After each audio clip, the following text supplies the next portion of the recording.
Welcome to Blizzard Fire. We hope this video helps fire up your solution. In this video, I will explain how to reset your Mini Cooper oil service light. First, turn on your car's ignition without starting the engine. Next, find the trip reset button on your instrument cluster. You'll need to press and hold this button for about 10 seconds. This action will initiate the service menu access.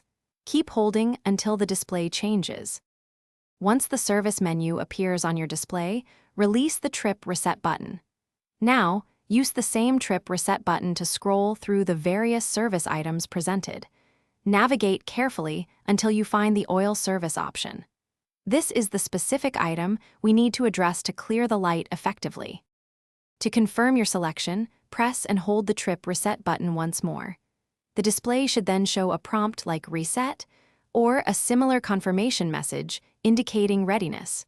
Release the button, then quickly press it one final time. This action will finalize the oil service light reset process, clearing the warning.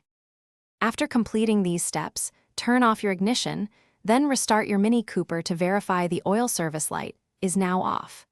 If the light remains illuminated, simply repeat the entire process carefully from the beginning. Remember to check the description below for a link to the Echo Dot smart speaker and other great deals.